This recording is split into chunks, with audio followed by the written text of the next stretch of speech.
During her 30 years as founder of this company, Mary Kay has served as inspirator, motivator, sister, mother, counselor, role model, so many roles, it's impossible to name them all. And within all of these roles, Mary Kay has shared her thoughts, her dreams, her prayers, and devoted full energy to answering your questions. Today we have the special pleasure of her company as Mary Kay again answers your questions. Let me give you just a bit of background. Mary Kay wanted the subject matter for the final tape in the Pearls of Wisdom series of 6 tapes to come from you, the women who make Mary Kay Cosmetics the industry giant it is today. Now that's the spirit, right? Okay. So we have gathered your questions, and we want to thank each of you who responded. And while we may not use the question exactly as you ask it, what we've compiled for today's question and answer is a cross-section of the questions which touch on every single subject that you wanted to ask Mary Kay. And that said, let me now present to you the woman with all of the answers. Ladies and gentlemen, here she is, our Chairman Emeritus, Mary Kay.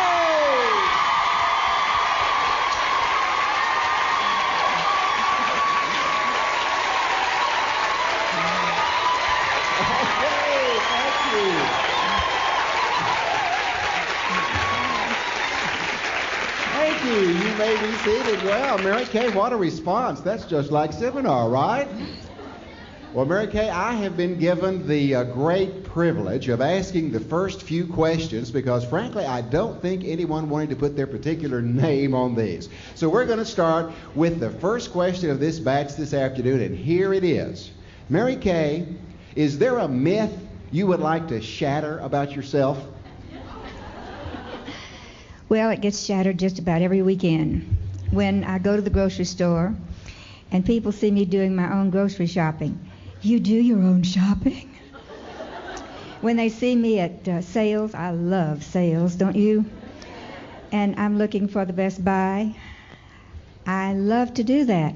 And the funny thing about it is that the clerks usually recognize me, and the first thing you know, here they come, with the $4,000 dresses. I'm not interested in the $4,000 dresses.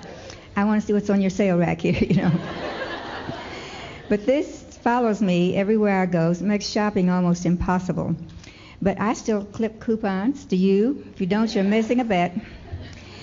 I clip the coupons. I keep them alphabetically arranged in the things so that when I get ready to go to the store, if I want one thing, the coupon is in there for it.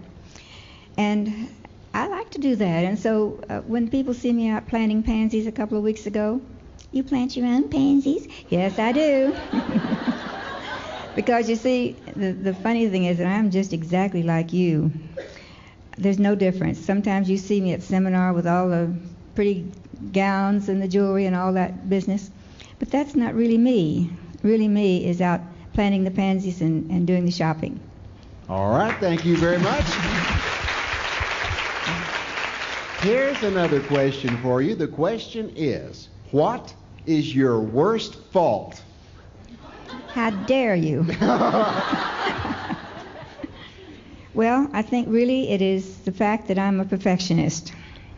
A neatnik, they call it today. Even the cup towels in my kitchen drawers have to be folded exactly right. And if she doesn't fold them right, I refold them. Every day when I leave my office, whatever's on the desk that is not finished goes into a Mary Kay pink bag, and I take it home with me so that tomorrow morning I can start off with an absolutely clear desk. To me, that has been a means of keeping frustration at a low point. When you just have too much to do, you just don't get anything done. So I clean off the desk every day, take it home, get up at 5 o'clock in the morning if necessary in order to get yesterday's correspondence answered and done. We do almost 7,000 letters a month, and it takes a lot of doing to answer all the questions that are in those letters. I find that this keeps me, though, on target where everyday processes are concerned so that I don't let it get overwhelming. And you might like to try that yourself. It really helps to be organized. And no, one thing I used to do when I was doing the hiring, I no longer do that. I would deliberately turn over a waste paper basket off by my desk where the person who was going to be interviewed would see it. And I would have them come in, sit down, and then I would say, excuse me for just a moment. I'll be back in just a minute.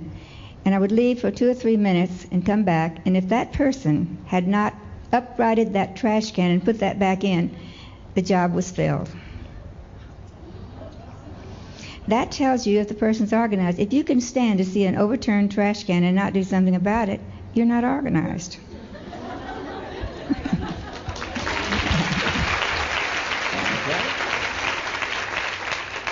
Another question that someone would like to know: what other hidden talents do you possess? Dale, really? Well, I don't know whether it's hidden or not. I love to cook. And so I spend a lot of time, when I had the chance to do it, cooking up things. But I do like to cook, and I love to fool around in the garden. I like to plant things and watch them grow. And some time ago, a few years ago, I decided to paint. I read the story of Grandma Moses, and I decided if that old lady could do it, that what did she have I couldn't have fixed? So I went down to the paint store, the art shop or whatever, and I walked. First of all, I'm very practical, so I had to have a place where those paintings were going to go in the office. And so I looked at some of the walls and decided on the size that I needed. And I took in 3 different sizes of canvases. I thought he just went in the back room and got them. I didn't know they had to be made. And then the man was so startled, you could see it on his face. Where did this artist come from? I mean, I should have met her before. I mean, it's huge canvases. 20 by 16 or something. Huge canvases. Talking about feet, 20, big ones. Anyway, he came back in, and I could see that he really thought I was an artist. Now, I couldn't even draw a crooked line, but he was impressed. So I decided, okay, I didn't want to admit to him that I couldn't paint. So I just bought one of everything in the store. I bought so much stuff he had to deliver it. And then I set up my first canvas, and Mel was still alive at that point, and I put it up, and one Sunday afternoon after church I came home and said, today I'm going to paint my masterpiece. And he looked at me like, you've lost your rocks, my goodness. But I did, and it was finished by that evening. And it was about the time we were moving into our new building, and the interior designers took a look at all of our art. We have some good art stuff, really nice stuff. But they took a look at it and decided that those pictures should be hung. And I could not believe it when I walked in and saw with all of the good things hanging on the wall by interior designers that they had my things hanging. They didn't know that, they thought, because it said Mary Kay down at the bottom, that it belonged to the company. So one of these days I'll take it up again if I ever get time. All right, thank you. Well, Mary Kay, you mentioned the family a few moments ago, and we had several questions from our new directors wanting to know how to better strike the right balance between family needs and the needs of business. So we now turn to our new directors for some questions. Good. Hi, Mary Kay. How did you balance being a full-time mother with a full-time career? With great difficulty. But this is what I came across with that I think is good for all of us. So what I started to do was set my course for 8:30 in the morning. If the beds weren't made and the dishes weren't washed, too bad. They had to stay there until 5 o'clock because I was at work. That helped me keep focused on working and not just dawdling on the telephone, because that telephone can eat you alive. You can get on the phone in the morning and be there till noon. And it kept me organized and kept me going in the right direction. Then I found that the children were usually home over the weekend, and my husband, and I thought that it would be best if we on Saturdays and Sundays did not mention work. In other words, you're to put Mary Kay in the closet on Friday night. Leave it there until Monday. Monday morning you'll back to work again. By doing that, you give your family the time that they want and that they deserve, and you're working from 8 to 5 or whatever. Maybe you're going to hold an evening class. Well, then you have the afternoon to be with them when they come home from school. And that way I think you can find that it's the same as any other job that you have, except that I expect you'll be making more money.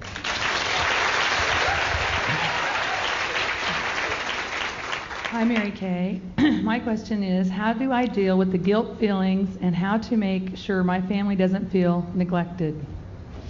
You know, your children need you, but have you ever stopped to think about the stay-at-home mama who is putting something on the stove, the dishwasher's going, the washing machine is going and all that, and all she's doing is just stay out of that, don't do this, don't do that. That's not being a mother, not really. I mean, it's the bad part about being a mother because you're so frustrated. So I think that if you will concentrate your time, if you had, let's say, a morning class and you have an evening class in the afternoon when the child comes home from school, sit down with them and have some private time with the children and have some private time over the weekend. And I don't think you'll feel any guilt then because you're giving each child what they need and deserve. Good afternoon, Mary Kay. Being a mother of 4 children and having a business, 2 businesses that my husband needs me to actively be with him and work with him, but loving my Mary Kay business, how do you find the time to be everywhere? He has 2 businesses, you say? Well, first thing I would do would be to convince him how important the one you have is.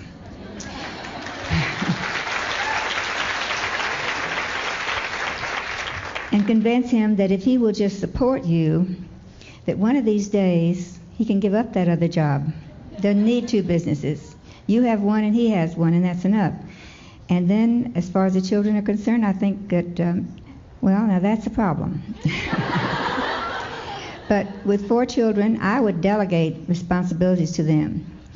I used to have in our breakfast room a poster, and it went week by week. And on that, I would have certain tasks that had to be done. Put out the garbage, you know, this, that, and the other thing. Do the dishes, so forth. And each child, each of my 3, and you're 4, would be allowed to choose the task that they wanted.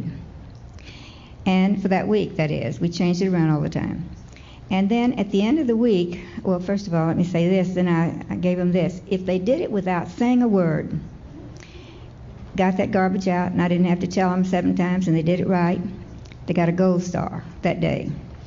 If they had to be told and urged to do it, a silver star, and if they didn't do it at all, a red star. At the end of the week, your allowance was based on your gold stars.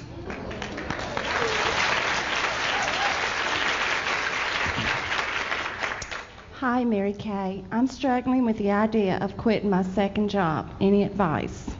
Yes, I have some. First thing is to decide exactly what week it is that you're going to go full-time Mary Kay. And after you have done that week, book 2 classes a day, morning and afternoon or morning and evening or whatever, for every single one of those 5 days. That would have you 10 on the books. Tell every hostess that this is the day, this is the week that you're going to change over from one job to another. And it's terribly important to you for them to hold that class on that day. Now, if all 10 hold, you're going to have a wonderful week to start off. Furthermore, you're going to get bookings. That's the way it works. So find that week, decide which week it is, and then from that week, book into the next week, and the next week, and then so on, right on down the line. But fill up that first week so that you don't have any idle time in there. And I think you're going to find that the changeover will be good and great.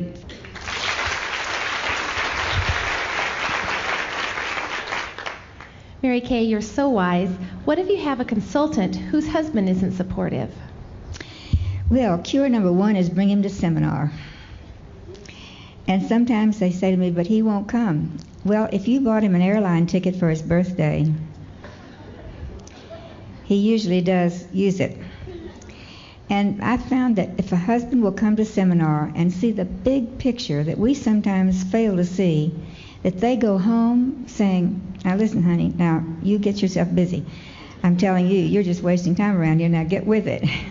And he'll be kicking you out the front door every morning saying, how many classes do you have today? How much did you sell today? And so on. The reason he's not supportive sometimes is that he might be jealous of the fact that you have some other interest. But if you'll make him part of it, I think you'll find that he'll support it. That is a problem. But you know, you sold him on marrying you, so for goodness sakes, you can sell him on this.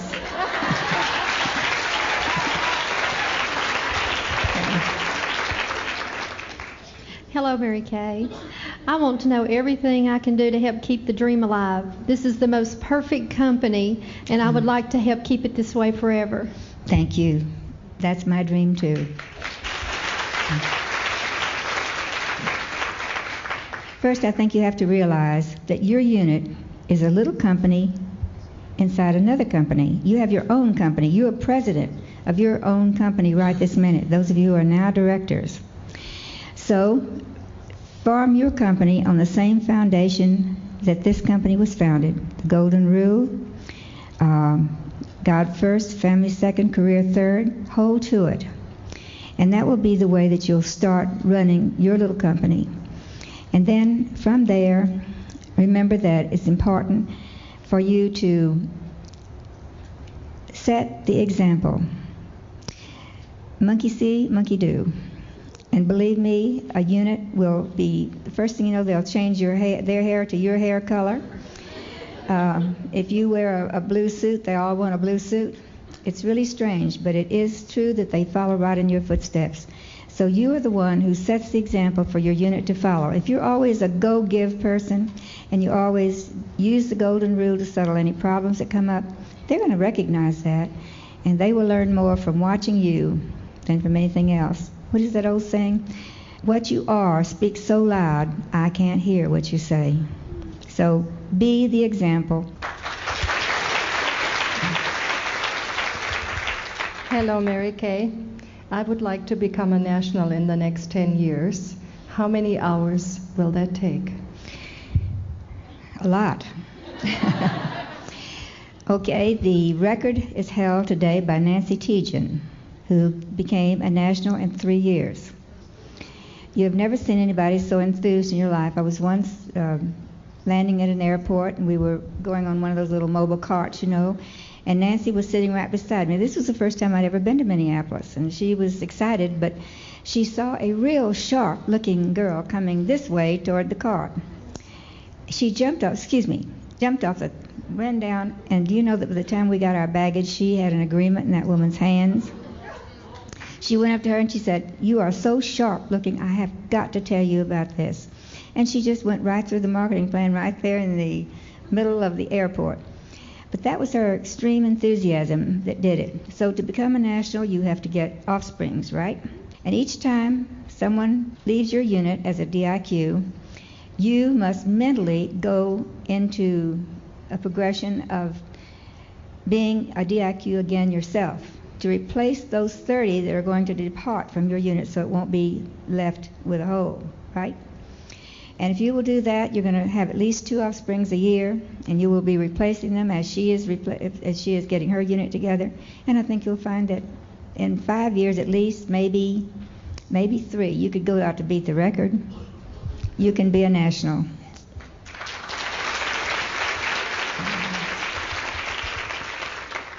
Hi, Mary Kay. I'd like to know what you do on down days to bring yourself back up. Well, I have a little trick I play on myself. If I wake up some morning and I don't feel like getting up, and I know you must know what I'm talking about. There are days like that. I stop and think about all the people who can't get up, and how lucky I am to be here one more day. And that day, I try to be the kind of person that I wish everybody else was. I try to be the kindest, gentlest, most loving person I can be on that day when I feel so bad. And you know, somebody said act enthusiastic and you will become enthusiastic, and you know what? It works. So when you look in the mirror and instead of seeing Elizabeth Taylor, you see Charles de Gaulle, then see what you can do with your mental attitude. See if you can't make it a great day, and be happy that you have one. I'm at the age now where any new day is wonderful.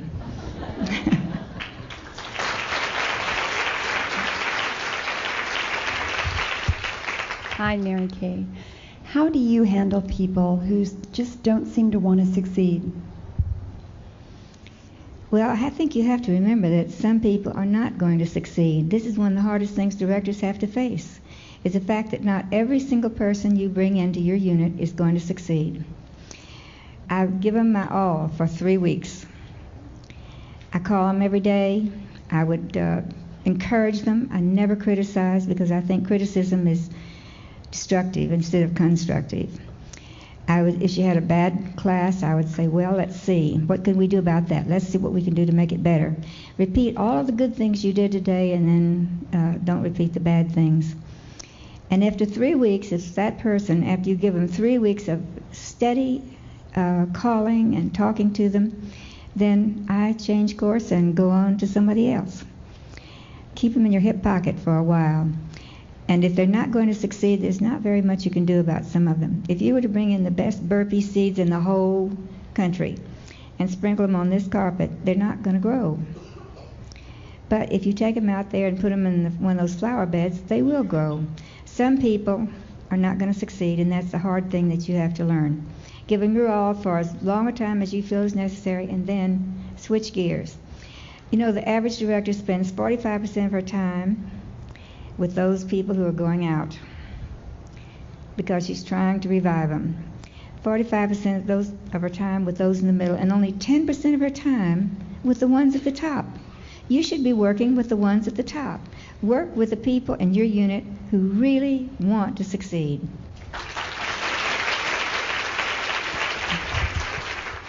Hi, Mary Kay. What is the secret to being a true motivator? I think enthusiasm is one of the high points there.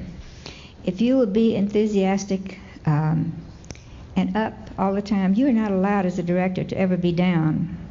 I mean, if they call you on one of those days, you reach for the phone and you say, hello, hello, hello. Then you answer, pick it up at that point. But don't let your unit ever see you down, because you need to be up all the time. What would you think if you called your director in the past and she was in one of those bad moods and down, down, down? You would be very discouraged. So you have to be up. And the way to do it is you fake it till you make it. You will be able to do it.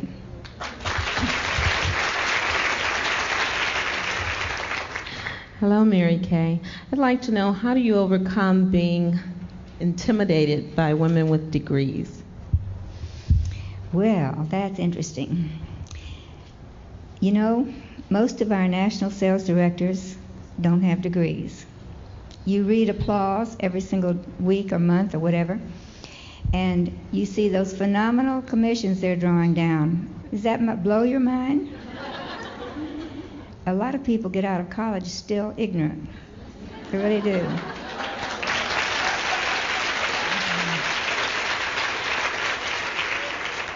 You heard about the fellow who had all these things, MBAs and all this business? He had everything but a job. I don't think it has anything to do with it. Look how many of our presidents didn't have a degree. So I wouldn't let that worry me a bit. It's what's between your ears that counts, not what's hanging on your wall.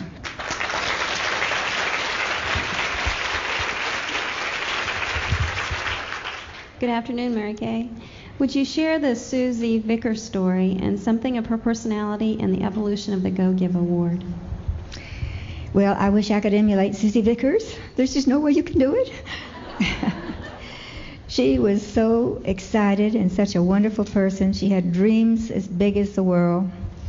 And she would come into my office, Ricky, I've got this wonderful thing. I just got to tell you this. This is just going to be great. You're going to love this. And she talked about that fast. You know, you had to really listen to hear her. And she would, in a few minutes, have you so into her thing that you would agree to do it. And when she left, I would say, why did I agree to do that? Because she bypassed my conscious mind, that's why. But she would give you the shirt off of her back. She would drop everything and go help somebody, even when she shouldn't have been doing it. She was giving and loving and enthusiastic. She never got mad, despite the fact that a lot of people called her crazy because of her phenomenal ideas. She never got off track. She was really a go-give person.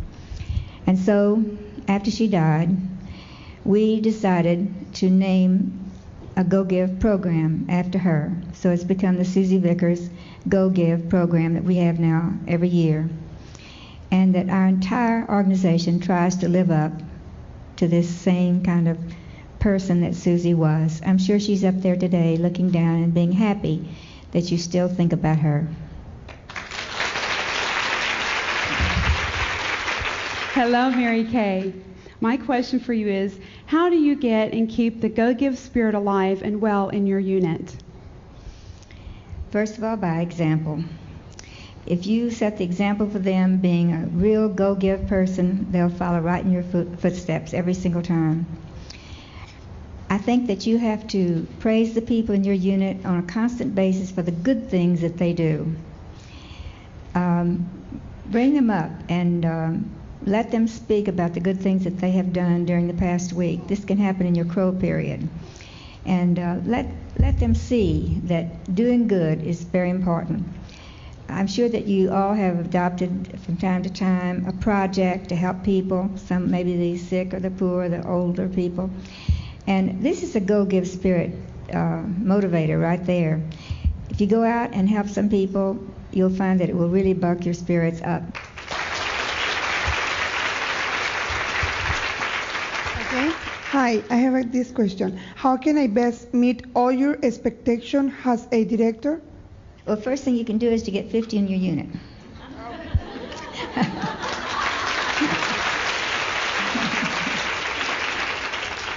You know, you got 30, didn't you? Sure did. And you managed to do that, and so there's no difference in that than getting to 50, except that at 50 is when you start being so excited you will be including everybody.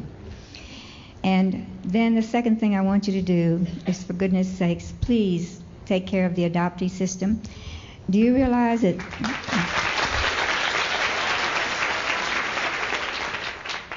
this is the one thing that makes it possible for us to recruit or to book or to sell any place in the territorial United States, even in Hawaii.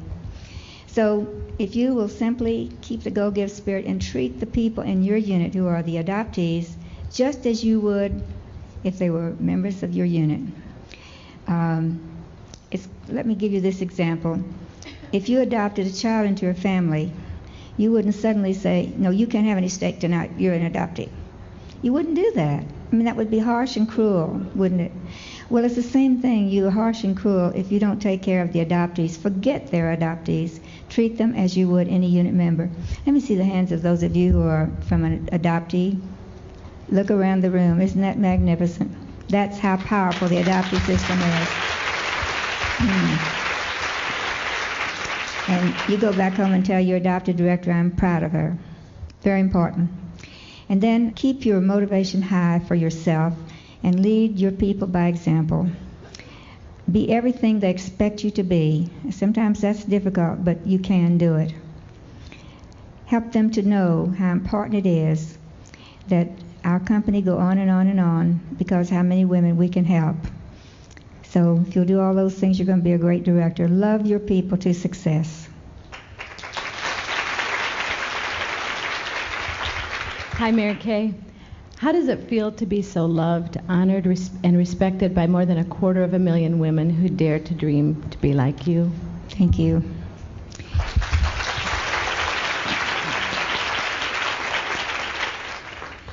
I feel very humble. I feel that God gave me a responsibility back there in 1963 to help women, because in the early 60s, women were going in the wrong direction. They were looking to see who was successful, and only men were successful. So they cut their hair short, put on their low-heel shoes, a pair of trousers, and went out trying to emulate men. Even some of them lowered their voices, can you imagine, and carried a briefcase. I thought that was so wrong. And so I decided that what we needed to do was to show that femininity still exists, and I think God made us feminine, and He wants us to stay that way. And so as a result, I felt that God had given me a very special task at that point in my life, and also in the lives of American women when they were being so downtrodden. So I really feel that this was a God-given responsibility, and He's letting me live long enough to see it being fulfilled. And thank you to all of you for doing that.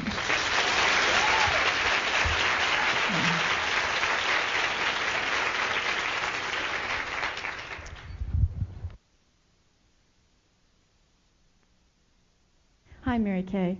How do you define our success, especially since most businesses, by most business standards, we never should have been so successful? You're right. And the funny thing is that it's now being taught in more than a dozen universities, that little book on people management. And I often have company presidents call me and say, how in the world do you function with saying God first, family second, career third? I mean, my goodness, you must not have anybody working around there. Well, I can say, well, yes, we do. People like to be able to live their lives as they feel they should be done. And we employ the golden rule, and we do all those things that make it great. Most of those MBA classes, they want to know, how in the world does a company operate like that? And it's our great pleasure to tell them that if you treat people like you would want to be treated, your company will succeed. We don't have any hierarchy in our company. Anybody who wants to see me can just walk up and say, Mary Kay, I need to talk to you, and that's it. It can be the janitor, or it can be a secretary over at manufacturing, it can be anybody. Doesn't matter. And we're always available with an open door to help them. And I know it sounds strange, but it does work. And I have a hard time trying to convince men that it works. But when I show them the figures, the bottom line, they're impressed.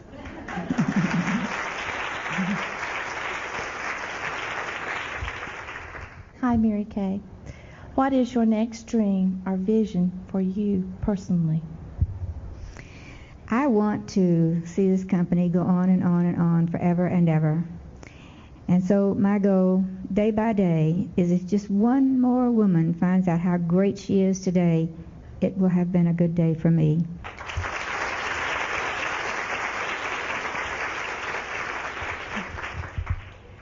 Mary Kay, you've mentioned our principles. What is being done to ensure that Mary Kay Cosmetics will always be based on the founding principles of the Golden Rule and God first, family second, and career third? Well, I'm telling you that this responsibility is going to rest on all of your shoulders, all the directors who have been through what you are presently going through, all of those who have learned to live by the Go-Give spirit. I want to see to it that it's done, but I think the best way we can be certain of that is to have enough of you believing in our founding principles. And if you believe in them and you help your people to believe in them, then it's going to grow and grow and grow.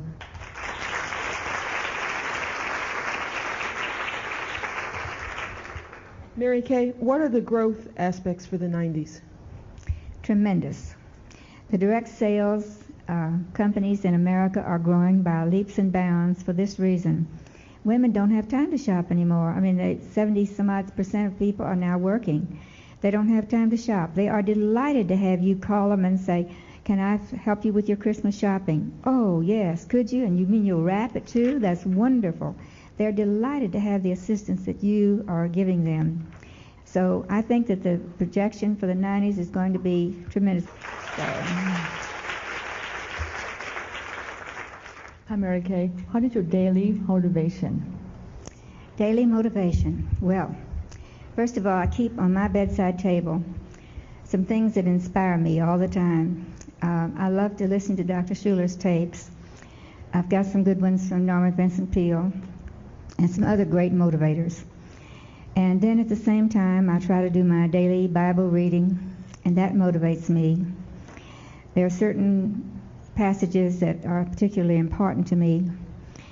When I was in Sunbeams as a little girl once, I remember one verse that was so good. What time I am afraid, I will put my trust in thee. I think that's Psalm 57. And that helps me so much in times of stress and things that happen in our lives. So that motivates me. Plus, I have all those wonderful tapes that I listen to from seminar. You ought to have a bathroom tape recorder and a kitchen tape recorder. And if I feel down, I just listen to some great person in our area, in our unit, who has made a wonderful speech. And I usually sit down and drop them a little note and say, I just listened to your speech again from seminar, and it was wonderful. Tell them how great they are, because they are. Aren't you inspired by their tapes? I am.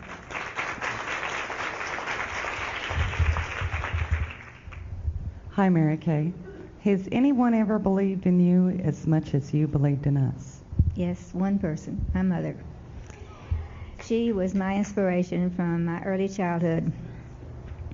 No matter what I did, she would say, much good time is lost, but for the lack of a little more. She would say, you can do it, honey, you can do it. And even in my childhood, remember, I was doing things that today I look at my 7-year-old great-grandchildren and think, how in the world, at the age of 7, did I do what I did when I wouldn't let my 7-year-old great-grandson cross the street by himself? It's very important to let your child become independent and to teach them how to walk in their own way.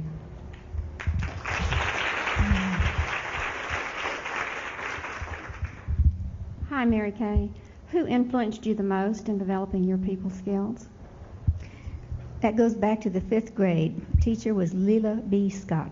Isn't that funny how something like that will suddenly, you think about her. I'm sure she's been dead a long time now.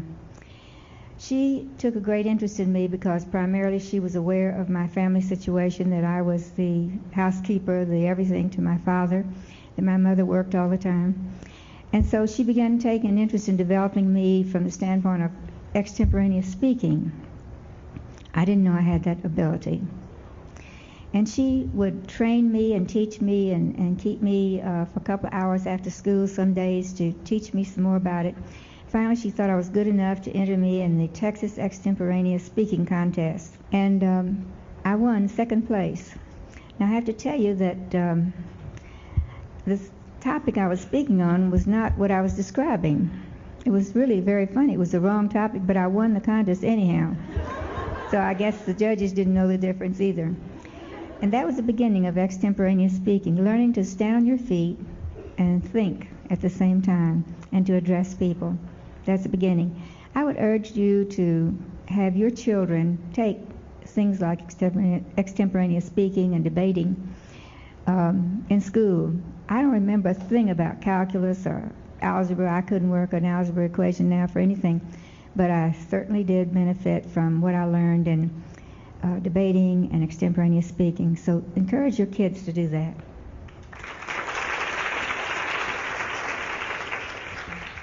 Hi, Mary Kay. Have you ever been afraid of success, and did you ever have self-doubts? I think everybody does occasionally have self-doubt and those kinds of feelings, but you have to overcome them. First of all, I felt that my mission was God motivated. I felt that He had inspired me to do what I was doing, and that with His help I couldn't fail if that's what He wanted me to do. And so the result was that that would always bolster my feelings and my spirits when I would think about that. And when you have self-doubts, of course you'll have self-doubts every now and then, but squash them and go on with your great mission.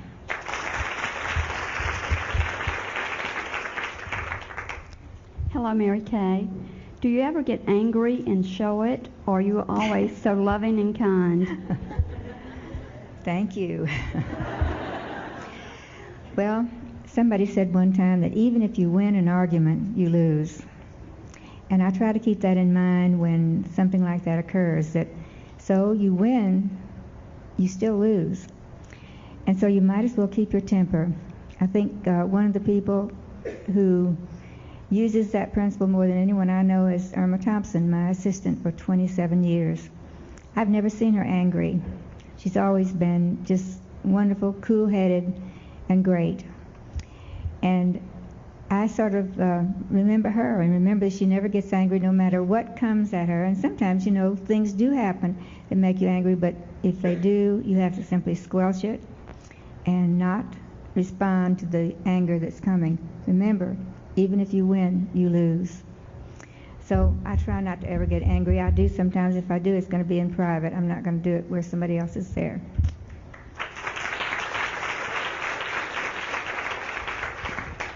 Hi, Mary Kay. Were you pretty as a child? I didn't think so. My mother took me off the bottle and put me into a size 14. I was always fat my whole life. And no matter how hard I tried, it still was there. And I bet you I've been on 10,000 diets, none of which have worked. So, no, I didn't think I was pretty. I told you a while ago you can go to bed Elizabeth Taylor and wake up Charles de Gaulle every day, and I am so happy for this cosmetic, I don't know what to do. I really feel sorry for the fellows because there's nothing you can do about it. But we can fix it, and we can keep ourselves looking better. Not once in all these years that I can ever recall have I ever gone to bed without taking off my makeup, putting on my night cream, and doing all the things I was supposed to do. Go through the same routine in the morning, and I do this religiously, day after day after day. It's just part of what I have to do. So I give Mary Kay Cosmetics a great big pat on the back for what we've developed in the way of skincare.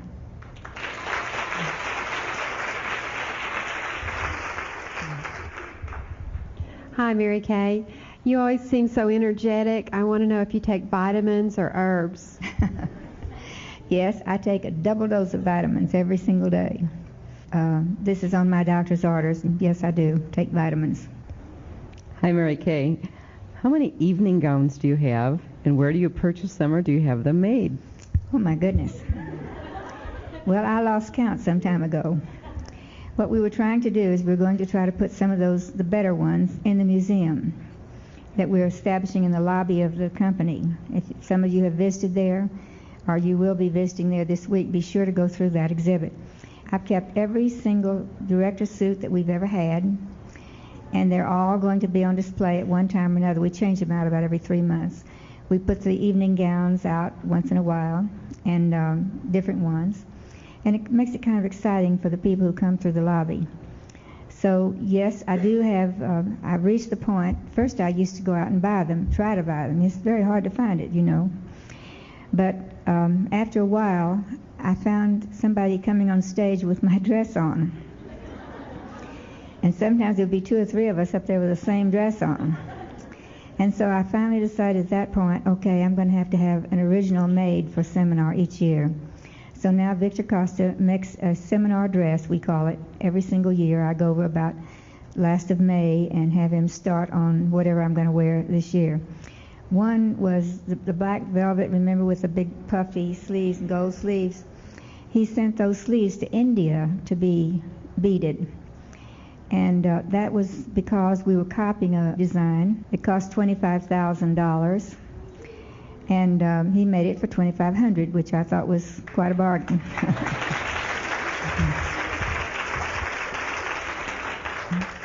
God bless you, Mary Kay. Thank you. Multiple questions. What is your favorite movie? Sound of Music, for all times. And your favorite song? Laura's Theme. Dr. Shvago. Where Am I, Love? You know, that one. And your favorite book? My library is pretty large, but I think if I had to just boil it down to one, I think it would have to be Norman Vincent Peale's original book that was so good. And then Dr. Schuler's latest one, I've just ordered Goliath, and he wrote let's see, how's it go? Life is not fair, but God is good. And that's a very good one too, so have to be a multiple choice. And your favorite actor? Dustin Hoffman. Your favorite singer? Well, I like country music, so I guess it'd be Dolly Parton.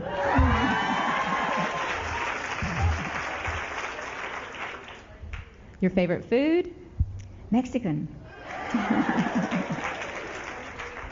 Your favorite travel destination? The most interesting place I think I've ever been was Venice and Rome. And in the North American continent, Vancouver was absolutely fabulous. I've never been in a place that was so close to heaven as Vancouver. And your favorite collection? Well, I collect Beam. That's B-O-E-H-M for the uninitiated. Helen Beam is a very good friend of mine, and she has a marvelous industry going in the Beam porcelains. And as you go through the office this week, you will see a lot of her things are in the cabinet behind me. And so sometimes people don't know what to do with me when they try to buy me a gift, so they buy me a piece of Beam. which is very expensive, but they all group together and get it. So you will see the beautiful collection I have at the office, plus another beautiful collection at home of beam porcelain.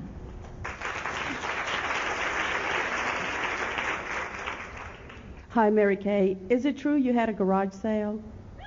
Yes, I did. When I moved, from the pink house, did you ever try to move 19,000 square feet of stuff into 5,000? It was almost impossible, and I had so many things that I didn't know what to do. And there were boxes and boxes and boxes, like 50 boxes of things that I couldn't use in the other house that I thought, well, I'll just have a garage sale. So we put up a sign out in front of the house.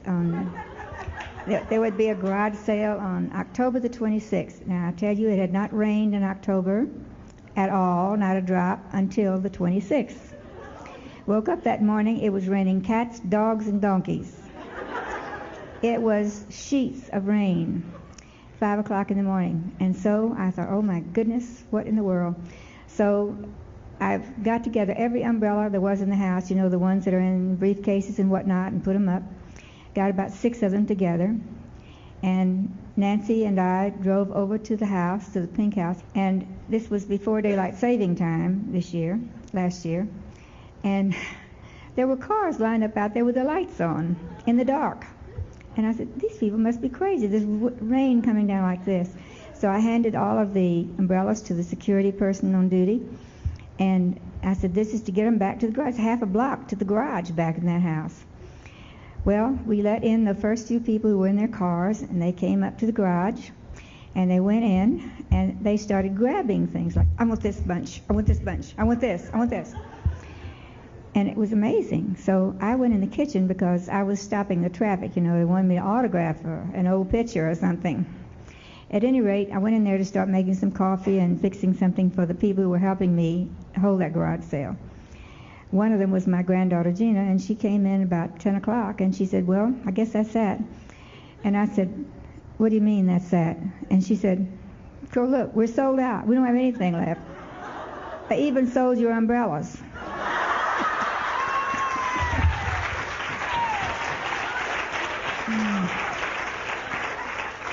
2 hours in driving rain.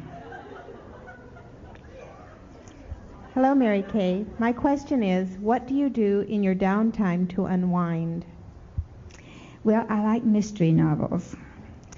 And if I could have my choice of a nice rainy day, curl up in a chair with a nice fire going and read a mystery novel, that to me is peace and quiet.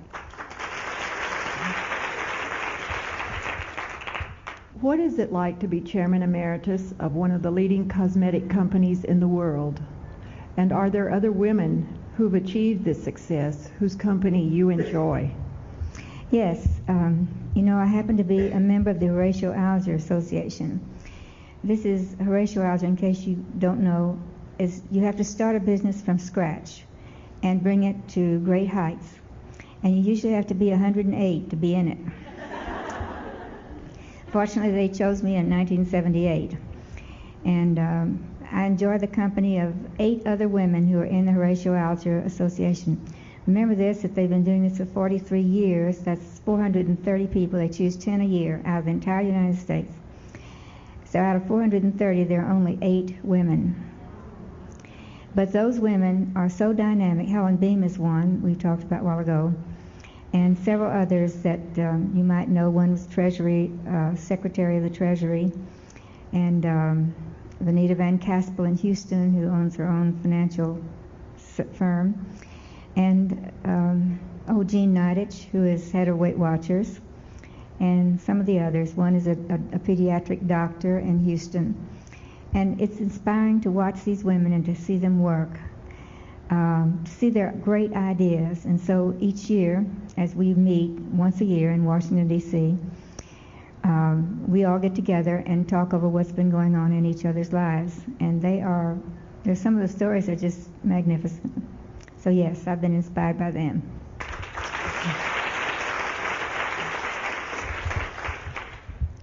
Hi, Mary Kay. Did you ever imagine that your efforts would change the attitudes, lifestyles, and confidence levels of so many women, and how does that feel? No, I really thought we'd never get to Waxahachie. That's 25 miles down the road. I was only interested in helping, or I only thought I was, in helping the few women I knew in Dallas who deserved a better chance than they had. And never in my wildest dreams would I have dreamed that one day we would have 250,000 consultants and directors in the United States and then be in 18 countries. And that is to me just fabulous. Well, Mary Kay, several of the directors wanted to know this question, so I will ask it on their behalf. What do you think is your beauty secret? Well, we have to certainly give Mary Kay Cosmetics a whole bunch of credit.